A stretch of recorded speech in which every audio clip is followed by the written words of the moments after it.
tardes a todos, bienvenidos a un nuevo episodio de Medcast y hoy tenemos un invitado especial, Ricardo Castillo, quien nos acompaña desde México. Hola Ricardo, ¿cómo te encuentras el día de hoy?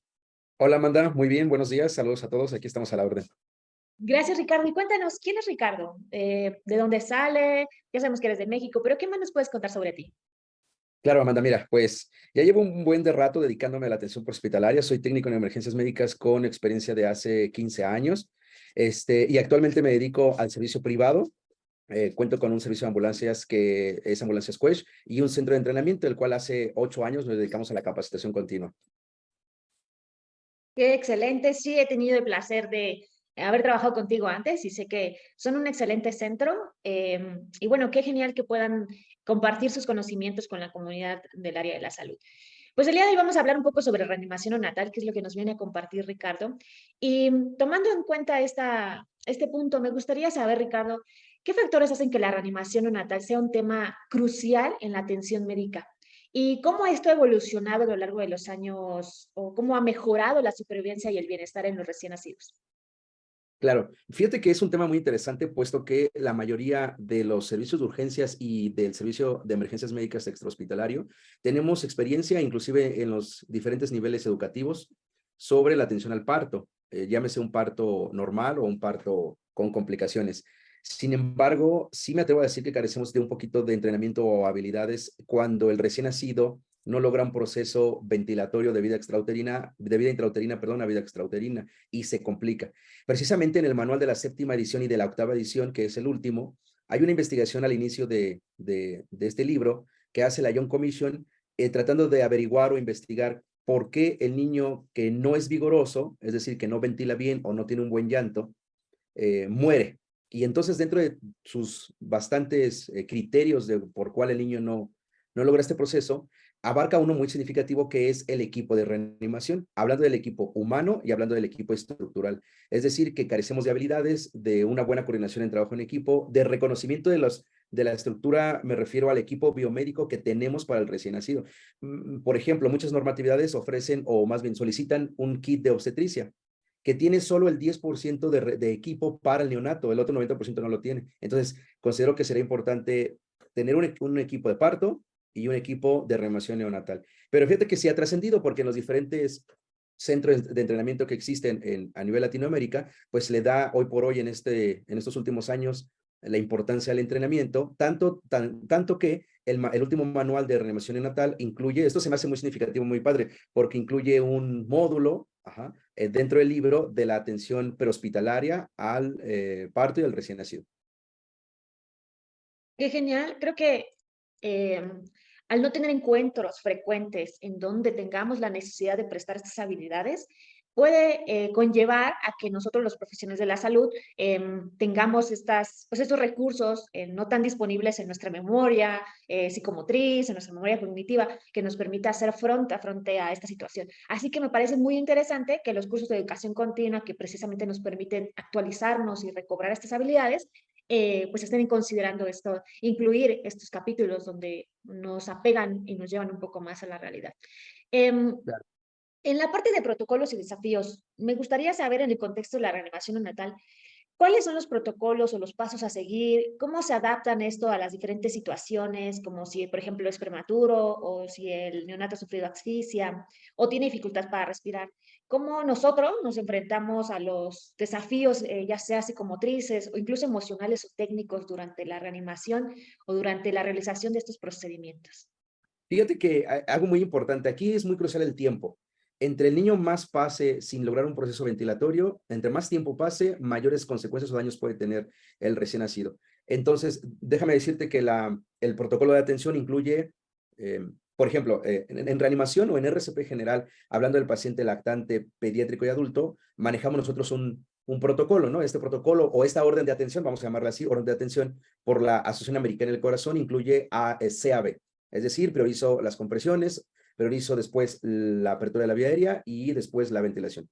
Caso totalmente contrario, precisamente al recién nacido, en el cual se sigue ocupando el orden de atención de A, B, C. Y refiero al tiempo crucial porque todas las complicaciones que el recién nacido pueda tener en la letra A, hablando de permeabilidad de la vía aérea, ¿Cuál es? Que el niño no tenga abierta su vía aérea por secreciones, el niño tenga meconio en la vía aérea, que el niño tenga alguna malformación congénita, ya sea en las fosas nasales, en la vía aérea superior, que no le permite el proceso ventilatorio, o malformaciones congénitas a nivel de exterior, de la vía aérea exterior o de la cara, ¿no? Anencefalia o alguna trisonomía, por ejemplo, o alguna complicación genética o monosomía, por ejemplo, que pueden ser complicaciones que alteran la formación de la organogénesis correcta. Nada más tenemos 30 segundos para poder resolver el problema. En A, solamente 30 segundos. O lo ideal sería llegar a los 30 segundos y haber resuelto ese problema, ¿no? En la letra B, que es mejorar el proceso ventilatorio, la mayoría, en un 90%, 89% aproximadamente, el niño hace una transición de vida intrauterina a vida extrauterina sin complicaciones, a pesar de que el trabajo de parto, el embarazo, el trabajo de parto hayan tenido algunas complicaciones. O sea, realmente la necesidad de reanimación natal estadísticamente es muy baja. Tenemos, por ejemplo, un 9%, 8% más o menos, que tiene complicaciones mínimas, es decir, el niño va a requerir oxígeno suplementario, estimularlo, o tal vez oxígeno a presión positiva, y la mayoría de niños logra resolver el problema de la transición con estas habilidades. Pero viene el problema porque tenemos 1 o 2% de estos niños que no favorecen al proceso ventilatorio. ¿Por qué no favorecen el proceso ventilatorio? Complicaciones hay muchas. Recordemos nosotros que el alvéolo en vida intrauterina está colapsado y lleno de líquido. Cuando el niño hace su transición de vida a vida extrauterina, los primeros intentos ventilatorios tienden a sacar el líquido del alvéolo y meter aire y que el alvéolo se expanda. Pero para eso requiero bastantes cosas. Requiero una buena presión alveolar, un buen surfactante y evidentemente buenos neumocitos para que se pueda generar presión y surfactante. Si no tengo esto, pues el alvéolo se mantiene colapsado y el niño no hace su proceso ventilatorio. Cuando hace su transición, para resolver precisamente este problema de la B, de la ventilación, tenemos 30 segundos. Lo ideal sería que en 30 segundos nosotros hagamos la mayor cantidad de intervenciones que pudiesen favorecer a la ventilación. Y después viene la letra C, que es la circulación, ¿no? Pues un niño que a lo mejor, o un trabajo de parto que se haya mantenido en hipovolemia, ya sea hemorrágica o no hemorrágica, aunque tiene mayor énfasis la hemorrágica, pues el niño va a nacer con datos de hipoperfusión. Ajá. Por lo consiguiente, el acceso venoso periférico, el acceso umbilical, el acceso intraóseo, la preparación de soluciones principalmente cristaloides para infundir al niño, etcétera, se vuelven todo un reto. Por lo consiguiente, también tengo 30 segundos. Lo ideal es que nosotros en 90 segundos logremos una transición exitosa. ¿Qué es una transición exitosa? Que el niño llore. ¿Por qué llore? Porque al llorar sabemos que tiene un buen proceso ventilatorio. Pulmones, pues, maduros. El alvéolo ya no está colapsado, está expandido y ahora lleno de aire. O que genere un proceso ventilatorio. Algo es muy importante, a veces nos confundimos. El hecho de que el niño no llore no significa que no esté ventilando. Puede que no esté llorando y tenga un muy buen proceso ventilatorio. Entonces el proceso ventilatorio sea adecuado. Y la saturación, recordemos que existe una saturación que se llama saturación preductal, que es antes del cierre de los ductos en la fisiología del feto, ¿no? Que es el ducto venoso, el ducto arterioso, y normalmente oscila al primer minuto de nacimiento entre 60 y 65%. Entonces nuestra meta es que el niño llegue arriba de 60%. Si tiene menos, por supuesto que vamos a hacer otro tipo de habilidades. Pero también el niño se regionaliza, se tropicaliza, porque si es un niño prematuro, pues seguramente una de las cuestiones más importantes del prematuro es la pérdida de calor, porque la pérdida de calor se da por muchos vectores, por lo consiguiente hay que protegerlo del calor y por supuesto va a requerir oxígeno suplementario en la gran mayoría de niños o soporte ventilatorio.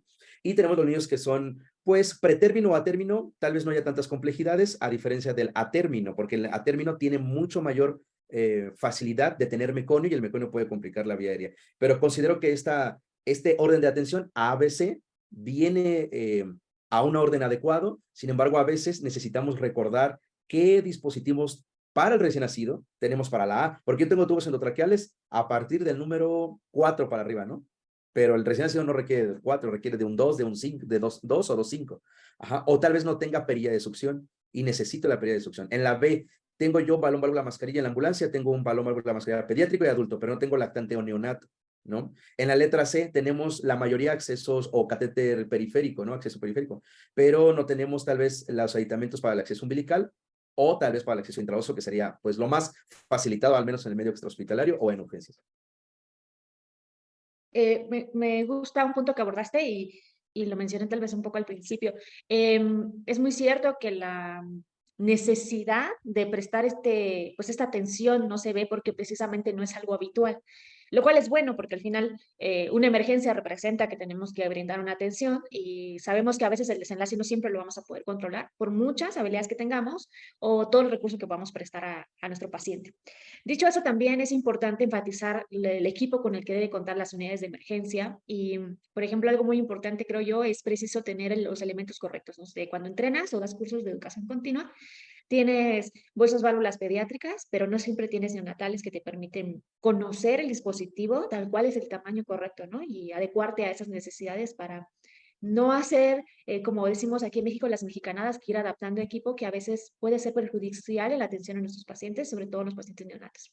Claro. Em, y la parte del proceso que de las guías de reanimación, recordar esta parte de que el CAB no es precisamente como lo vamos a hacer en el neonato, que eso es importante recordarlo y parece tonto, pero de repente se nos olvida porque venimos tan mecanizados o tan instruidos en CAB, CAB, CAB, cuando llegas con el neonato, podemos llegar a cometer ese error de seguirnos CAB, CAB, y en realidad el proceso aquí cambia en el sentido, en el orden de la reanimación. Claro. Y ahora que mencionas la tecnología o las herramientas con las que contamos, sabemos que está evolucionado y que de hecho yo creo que la ciencia cambia y siempre digo que cada 20 segundos lo que te acabo de decir puede ser que ya no sea real porque ya cambió. Entonces, ¿cómo has visto tú que se han integrado las últimas herramientas? ¿Qué tecnologías te has encontrado que se han incorporado en la reanimación neonatal y que han tenido un impacto? ¿Tú tienes algún ejemplo de esto? Sí, mira, por ejemplo, en el contexto de la tecnología, todos o la gran mayoría de ambulancias bueno, de ambulancias de urgencias avanzadas o de cuidados críticos o evidentemente en urgencias hospitalarias, pues está el uso del monitor multiparámetros o desfibrilador. Algo muy crucial acá es el cálculo de la frecuencia cardíaca, porque dependiendo de la frecuencia cardíaca que tenga el recién nacido, nosotros partimos sobre una intervención u otra. Por ejemplo, si tiene el niño una frecuencia cardíaca arriba de 100, pero desaturado, 50%, 40% de saturación, hay necesidad de ponerle oxígeno a flujo libre. Ajá. No ventilación a presión positiva por ahora. Pero si el niño tiene una frecuencia cardíaca menor a 100, es indicador primordial de ventilación a presión positiva. Pero nos hemos dado cuenta, por ejemplo, nosotros en los entrenamientos o en la experiencia en la vida real de estos niños, que cuando calculamos la frecuencia cardíaca, ya sea con estetoscopio o ya sea sobre el cordón umbilical o en el oxímetro, por ejemplo, hay fallas en el cálculo de la frecuencia cardíaca. Entonces puede que un niño tenga una frecuencia cardíaca de 80 y yo la calculo en 120, se me ocurre. Entonces yo con 120 no le pongo oxígeno a flujo, presión positiva, perdón, pero en realidad tiene 80, entonces el niño se va a empezar a complicar porque el cálculo fue inadecuado. Entonces el uso del monitor desfibrilador, el uso del multiparámetros es una tecnología muy importante durante la reanimación neonatal porque no habría o el margen de error minimizaría en su totalidad, ¿no? Ese sería uno. Otro, por ejemplo, importante serían las cunas de calor radiante intrahospitalarias y que las cunas de calor radiante pues funcionen, ¿verdad? Lo digo porque funcionen porque a veces pues no calientan, los termostatos se descomponen y ya no calientan y eso nos complica muchísimo, ¿no? Ahorita tenemos cunas de calor radiante con fotoluminiscencia, si no me equivoco, fotoluminiscencia, que son cunas de calor radiante para niños que tienen alteraciones de bilirrubina, ¿no? Y pueden funcionar porque pues esas se prevé que estén calentando constantemente y que el niño se mantenga eutérmico. Esa sería una, ¿no? Cuna de calor radiante, o que la cuna, en este caso, por ejemplo, de la ambulancia, pues funcione, ¿no? La incubadora esté caliente como debe de ser, esté funcionando como debe de ser y esté en la mayor posibilidad, lo más limpia y lo más estéril posible en este caso, ¿no?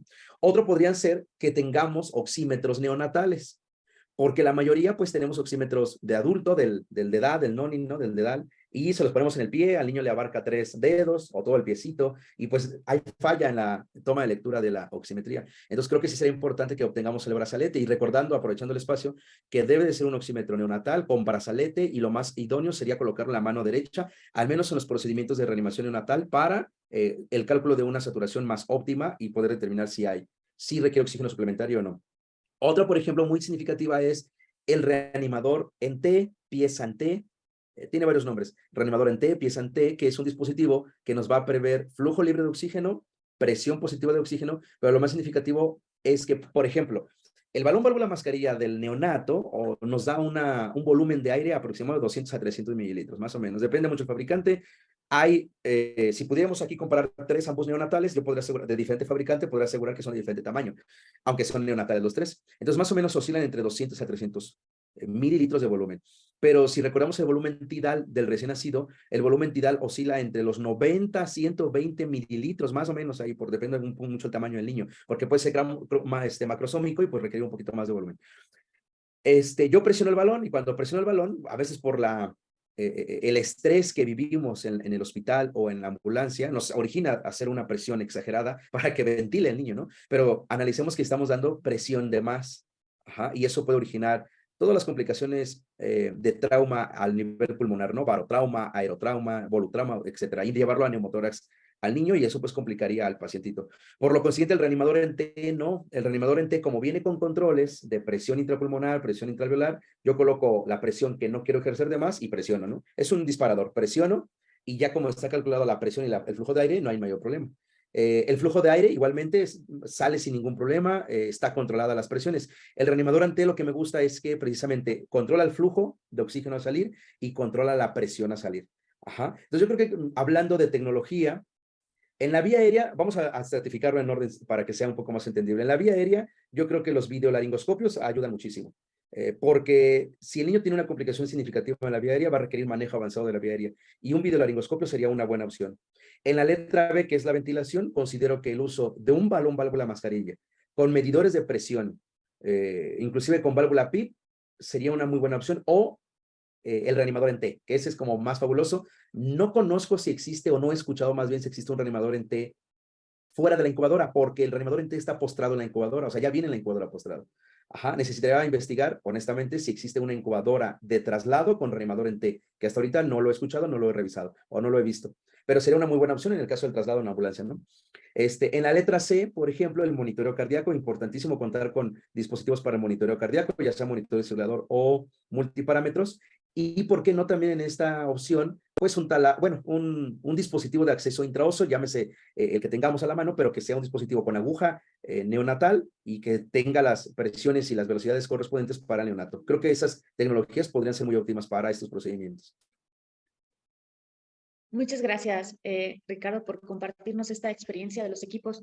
Creo que se vuelve elemental entender qué necesitamos para la reanimación neonatal y algo que compartí hace unos días, o ya no me acuerdo cuándo, que había un sistema de emergencias que no logro recordar quiénes son, y ellos me enseñaban un botiquín donde tenían todo pediátrico, o sea, literal era, tú abrías y todo era orientado a los pacientes pediátricos. Y era fascinante porque tenían su material, sus elementos rutinarios, le llamaban, que eran adulto, lo que casi siempre vemos, y además de eso tenían el equipamiento para pacientes pediátricos. Hasta me decían, está guardado porque como no es habitual que lo usemos, pues como que ahí está. Y entonces uno de sus recursos era precisamente como las simulaciones continuas de reanimación pediátrica, reanimación neonatal, para que sus habilidades se mantuvieran pues vigentes, mantuvieran esos recursos cognitivos y psicomotrices pues al día. Y creo que no me da vergüenza decirlo, la primera vez que yo me acuerdo que me llamaron a atender a una mujer en labor de parto, yo iba todo el camino rezando y pidiéndole a Dios que no naciera el bebé en la calle, porque al final del día lo había visto, pero lo había visto una clase, una simulación y ya. Y era Listo. como, era lo único que yo había visto. Entonces era así como, uy, no, que no saliera. Entonces, cuando llegamos, el bebé ya había nacido, nació sin complicaciones. Entonces, fue una experiencia estresante de no tener los recursos o las habilidades cognitivas y psicomotrices al orden del día. Entonces, muchas veces yo creo que, no puedo decir que todos, pero algunos necesitamos estar reforzando esas habilidades cognitivas y psicomotrices de forma constante en aquellas cosas que no son, pues, de rutina o habituales.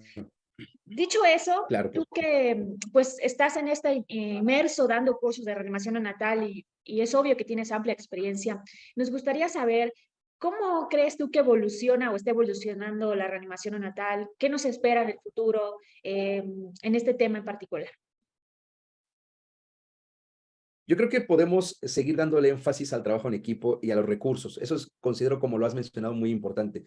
Porque yo podría saber reanimación neonatal y ser experto en reanimación neonatal, pero si no tengo los recursos materiales, no funciona esto. Ajá. O a la inversa, ¿no? Yo puedo tener mi ambulancia, o mi sala de parto, tener todo el equipo de reanimación neonatal, infraestructuralmente, estructuralmente, pero no tengo la habilidad correspondiente. Yo creo que sí va evolucionando y se le da importancia. Reitero, el manual que nos ofrece la Asociación Americana del Corazón, en su 8ª edición, es un manual muy significativo, muy bueno y muy claro de entender, muy claro de entender. El algoritmo es muy simplificado, va en ABC, limitado a tiempo, 30 segundos para A, 30 segundos para B, 30 segundos para C. Eso es una recomendación. Por supuesto que usted puede tardar un poco más, pero se ha demostrado bajo medicina basada en evidencia que en 30 segundos podríamos minimizar los daños. Si yo prolongo el tiempo, pues se maximiza el daño. Y lo que no queremos es maximizarlo. Hay un módulo dentro del manual que habla precisamente del equipo de reanimación neonatal, hablando estructuralmente, hablando del recurso humano. Se me hace muy significativo que existen 4 pasos para la reanimación neonatal, 4 pasos esenciales. El primero se llama habilidades de comportamiento. Tiene que ver mucho con el comportamiento que nosotros tenemos actitudinal y aptitudinal de la reanimación neonatal. Por ejemplo, pues que yo me capacite constantemente, por ejemplo, que conozca mi entorno. ¿Qué significa conocer mi entorno? Yo siempre les digo, ¿tienen cuna de calor radiante? Sí, calienta de 5 a 1. Entonces yo debo de conocer que la que está calentando la tiene ocupada otra bebé y la que yo voy a utilizar no calienta, por lo tanto voy a buscar otros recursos, como lámpara de chicote, como sábanas clínicas, como sábanas térmicas, apego materno se me ocurre si no hay tanto complicación con el niño, etcétera, ¿no? Pero yo debo de conocer el entorno, ¿no? ¿Qué perilla? ¿Tengo una perilla o no tengo? Por ejemplo, se recomienda que cuando el niño tiene meconio 3 cruces en el cuerpo y llora o intenta llorar, la aspiración de meconio no sea con perilla, porque el meconio es muy espeso, tiende la perilla a no atraparlo de forma correcta, sino que la aspiración sea con sonda de aspiración. Tengo sondas de aspiración, el aspirador está funcionando y hablo en el contexto tanto dentro del hospital como fuera del hospital en la ambulancia, ¿no? Si sirve mi aspirador, si tengo sondas de aspiración, etcétera, ¿no? Por ejemplo, viene otro módulo de atención prehospitalaria, es decir, cómo atendemos al niño prematuro, a término, pretérmino y postérmino en la ambulancia. Y vienen requerimientos esenciales que, reitero, es que la tripulación sepa de reanimación neonatal y que la tripulación tenga un kit de reanimación neonatal. Bien lo comentaste, pocos servicios, por ejemplo, extrahospitalarios, tenemos un kit de reanimación neonatal y sería imprescindible también tenerlo y que, bueno, bajo nuestras normatividades también esté por ahí incluido, porque está un kit de parto.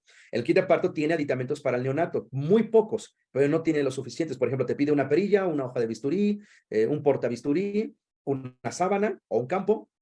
No quiero equivocarme, pero creo que sin más no pide más para el neonato. Pero necesitamos, por ejemplo, la sonda de aspiración, el aspirador funcionando, sábanas térmicas, sábanas clínicas, lámpara de chicote, que la incubadora esté funcionando, acceso umbilical, acceso intraóseo, tubos endotraqueales del tamaño adecuado, fijadores neonatales para el tubo endotraqueal de forma adecuada, cronómetros o multiparámetros para el monitoreo cardíaco, o sea, oxímetro neonatal, eso ya no lo solicita, pero sería lo ideal tenerlo en esa parte, ¿no? Yo creo que si vamos trascendiendo la reanimación neonatal bajo, tanto por ejemplo a nivel México, existe la guía de práctica clínica de reanimación neonatal.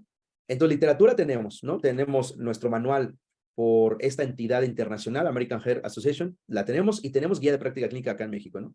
Entonces, yo creo que si vamos trascendiendo, lo único que yo podría recomendar es que pues tengamos la estructura de un botiquín neonatal, ¿verdad? Y que pues tanto en el servicio de la sala de partos como a nivel extrahospitalario, pues tengamos al día las intervenciones y saber que, como lo mencionas bien, que el desarrollo psicomotriz, el desarrollo cognitivo debe estar al 100%. Dentro de las habilidades de comportamiento viene una que dice, mantenga una conducta profesional. Eso significa que, pues si yo estoy haciendo una reanimación neonatal en el contexto que sea, mi atención al 200% debe estar en el neonato, porque el neonato es dinámico y tengo un punto negativo. Ese punto negativo es el tiempo, porque aquí todo es muy acelerado, muy acelerado. Dice uno de los criterios de la RCP del lactante pediátrico y adulto, inicia la RCP dentro de los 10 segundos de haber descubierto el paro. En neonato no, en neonato debes de iniciar las intervenciones al segundo que descubres que no llora. Entonces el tiempo como que es muy crucial. Por eso nuestra mente debe estar al 200%, ¿no? No pensando otras cosas, no generando discrepancias por acá, sino al 200% para que yo pueda solicitar los dispositivos correctos o abrir mi botiquín neonatal o abrir mi botiquín general y ver qué recursos tengo. Por eso dice conoce el entorno. Entendemos, la evidencia entiende que no hay los recursos necesarios en todos los lugares. Por lo consiguiente, la habilidad de comportamiento que dice conoce el entorno significa conocer lo que yo tengo para el neonato. Entonces, tal vez no tenga una sonda de aspiración de un French bajo, tengo un French alto, vamos, o arriba. Lo puedo utilizar, sin embargo, conozco que no tengo el French adecuado para la sonda de aspiración. ¿No? Pero yo considero que, bajo mi opinión o mi experiencia, sí hay avance. Sí, con todo esto, por ejemplo, en México del código Mater, se le da un énfasis al binomio. Si bien es cierto, el código Mater va enfocado a la emergencia obstétrica, por ahí tiene, ¿no? sus intervenciones al neonato, ¿no? Y reitero, por ejemplo, acá en México, la norma oficial mexicana 007 dice que es una norma oficial mexicana para la atención del embarazo, parto, puerperio y atención al recién nacido. Y es un recién nacido eh, que nace sin problemas y que nace con complicaciones, y que son cuidados mediatos y son cuidados inmediatos para lesiones. Entonces yo creo que la trascendencia va avanzando, tenemos un muy buen futuro en la remisión neonatal, ya nada más nos faltaría adaptar pues nuestro equipo y que nosotros estemos al día en esas habilidades. Muchas gracias. Qué buena perspectiva del futuro traes. Y algo que mencionas que es sumamente elemental, no sé, en los últimos cursos, grabaciones o demás, me he dado cuenta que algo que resalta y que está sobresaliendo y cada día agarra más fuerza es el CRM, la gestión de recursos de la tripulación, tener una cabina hermética en ciertas intervenciones que implican que no puedes o debes evitar cometer errores o minimizarlos, como bien lo mencionas, y las habilidades blandas que se vuelven elementales en el proceso de formación. Y ya no hablo de la educación continua, sino de la formación, en donde tengamos la capacidad de, como profesionales de la salud, de entender que uno, somos seres humanos, y así como seres humanos, pues tenemos la necesidad y debemos de tener la responsabilidad de buscar la educación continua, de estarnos actualizando y que no hay ente perfecto en este entorno médico. Así que dicho eso, pues es ser conscientes de que debemos recibir retroalimentación, hacer debriefings clínicos con mi equipo, conocer mis materiales, conocer mi entorno, a mis compañeros.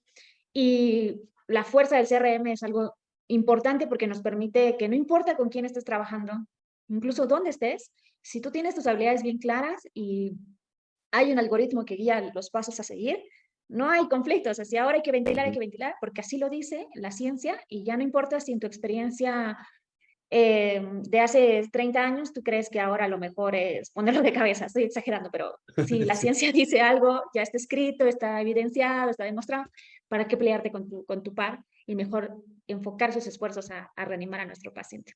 Pues nosotros, por parte de Meducast, te Ah, agradecemos mucho que nos hayas dado este tiempo para grabar. Esperemos que todos los que nos están escuchando de Latinoamérica, y afortunadamente debo decir que no sé cómo, pero ya llegamos del otro lado del charco, así que seguramente desde Europa también, Estados Unidos, pues nos compartan, nos sigan siguiendo. Hay gente como Ricardo que tiene mucha experiencia, que nos ha compartido su conocimiento y le agradecemos enormemente que estés aquí con nosotros, Ricardo. Muchas gracias. no, al contrario, a todo el equipo de Meducas, a ti, Amanda, por la invitación. Y aquí estamos a la orden mientras podamos expandir el conocimiento con este tipo de programas. Con todo gusto estaremos apoyando. Muchas gracias, Ricardo. Gracias a ti.